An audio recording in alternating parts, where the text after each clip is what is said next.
My spoiler review of Indiana Jones and the Dial of Destiny is finally here. I have been wanting to talk about this movie again ever since I saw it this past summer, so let's open it up and get started.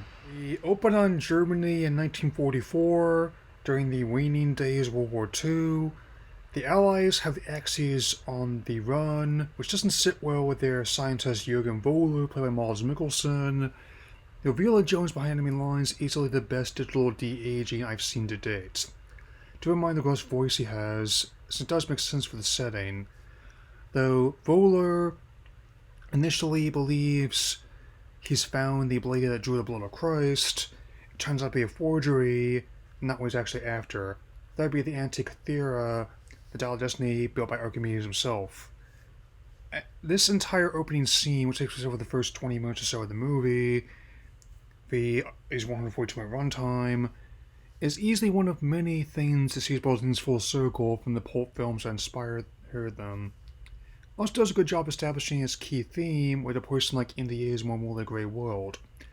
That question was being asked, it's only right they got the question in the film.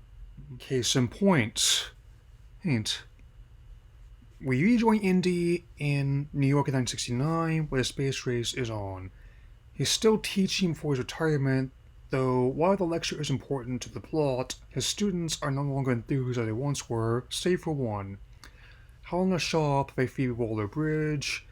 He worked with her father, played by Toby Jones, in the past, and so does her godfather. Their relationship's one of many parallels I draw with The Last Crusade, my personal favorite installment. Though he's initially reluctant to help her, he changes his mind when he encounters one of Voller's men who ends up killing some of his colleagues. His name is Klauber, played by Boyd Holbrook, one of the director's regulars. Paul gets separated from Jones, and while Klauber and his underlings of Voller try to kidnap him, he's able to escape using parade as a distraction, slipping in between both anti-war protesters and people celebrating the success of the moon landing, and gives chase to his goddaughter on horseback through a subway tunnel. No way it's come full circle. Much of the action is shot practically, with digital effects playing a supporting role this time. No CG period dogs here. Indy also follows his goddaughter Tangier with help from his old friend Sola, played by John Rhys Davies. His role is not huge, but it is key. Plus, it's way easier to elude pursuers by air in 1969. We also get a flashback of Indy and Basil Shaw. This details how the dial can make an impression on people, and Jones traces Helena to the Hotel Atlantic.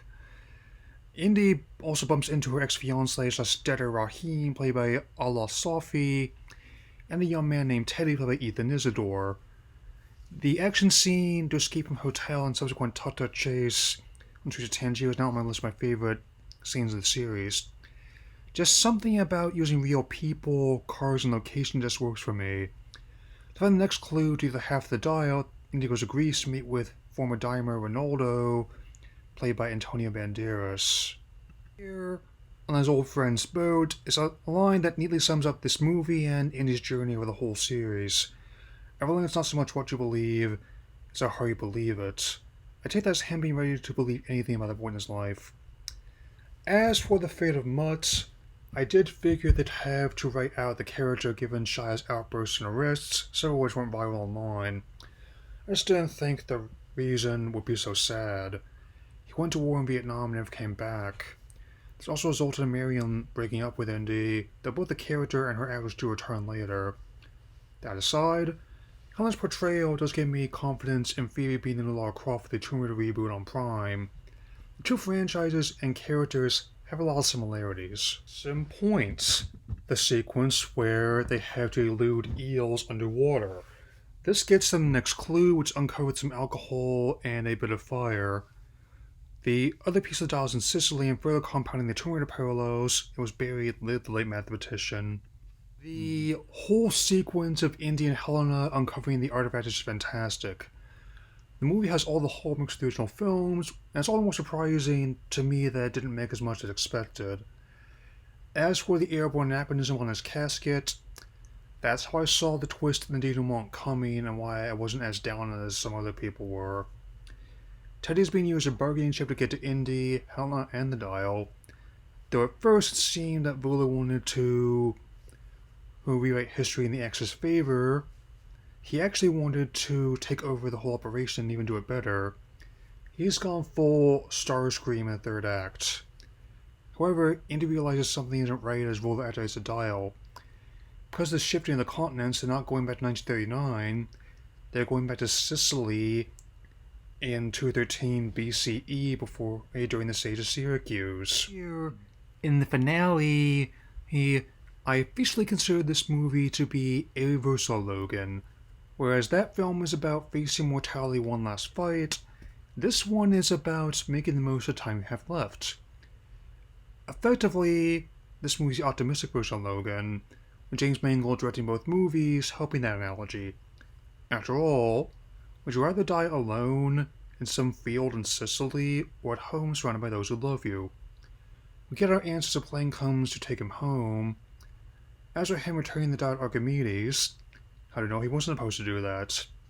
Also like the contrast, as Jones is convinced by Shaw that life is still worth living, Voller and his men join the other villains in the franchise, becoming victims of their own designers.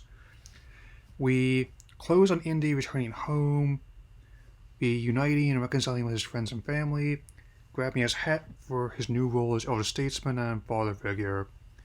Also hints the TV show, although that's still canon. Think Spielberg said it best. Thought I was the only one who knew how to make one of these.